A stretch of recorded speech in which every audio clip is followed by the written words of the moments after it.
Where does this effort to try to find a new gospel, to a new gospel. clarify, he doesn't call this a new gospel. He says, this is the gospel, what he is presenting. But thanks for that correction. Where does this come from, this continual effort in the modern age to find some escape hatch from the theological dichotomies of the Christian tradition? Yeah, you'd have to probably mine his psychology at this point. I mean, it seems to me. But so now we're going to get into motive, right? He's going to try to judge Bates's motive. He says you'd have to look into his psychology.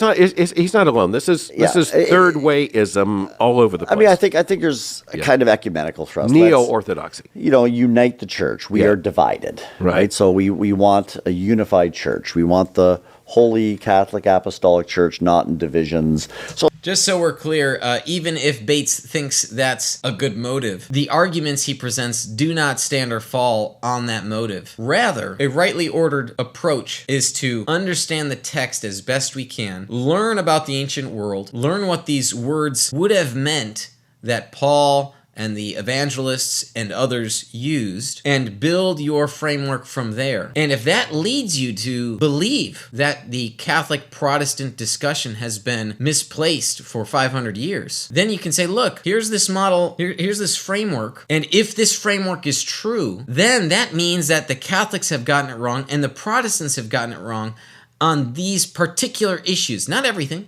but on these particular issues. So we should correct that debate. It's a false dichotomy and move forward. So that's why in Bates's model, it is a third way, because he believes on his framework, again, disagree with him you may, but on his framework, he believes this is what Paul meant with this word. This is what Peter meant when he used this word, and so on and so forth. So we don't have to attack the argument. We don't have to attack the framework based on the motive someone might have or allegedly has. Let's attack and critique the framework on the merits of the argument that's presented. So there's probably a good sense to that.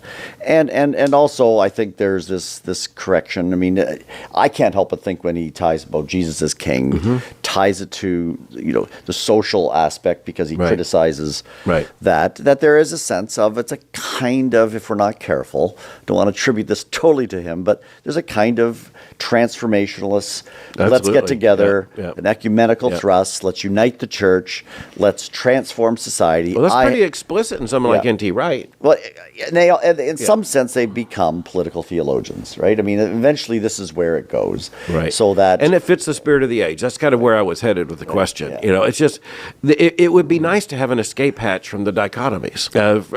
All right, I'm going to take issue with Mohler's claim here. It's the spirit of the age. Please go read the Church Fathers before Nicaea. Read what they wrote about Jesus being the king, not pledging their allegiance to Caesar.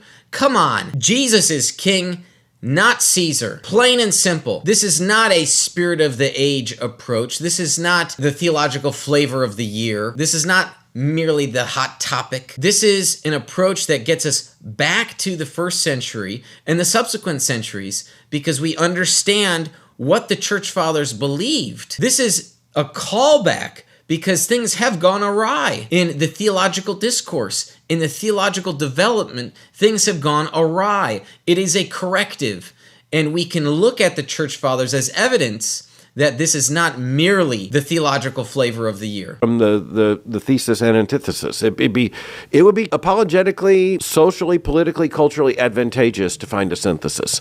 I don't think you can synthesize Protestantism and Catholicism in terms of our understanding of the gospel. I mean, if it succeeded, you just have a third movement, right? Something new. Because the Catholics and Protestants aren't going away, right?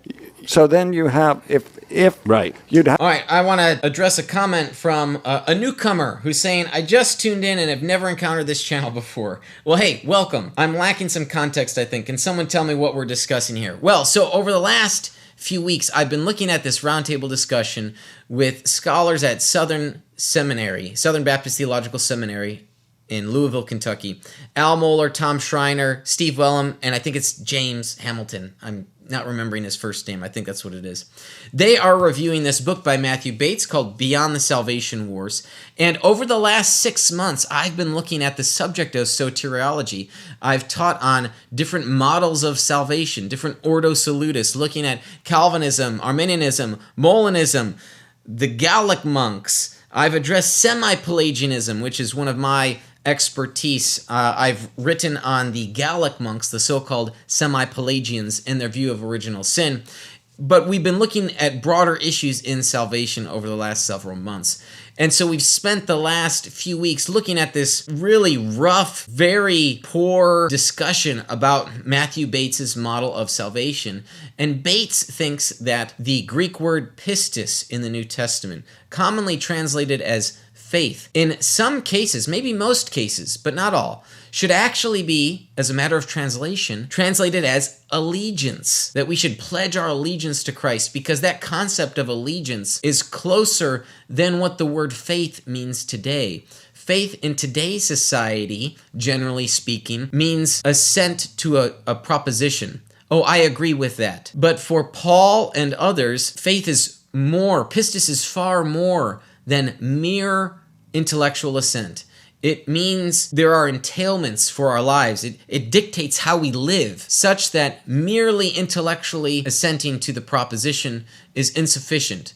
And so that's why Bates is big on this concept of allegiance. And his first book, Salvation by Allegiance Alone, actually, I don't know if it's technically his first book. His first book on this subject, Salvation by Allegiance Alone, lays out those arguments. And in this new book, he looks at those, but other issues as well. He gets deeper into the concept of justification. He looks at other topics like election, perseverance of the saints, baptism. These guys haven't even touched that. I don't even know if they will.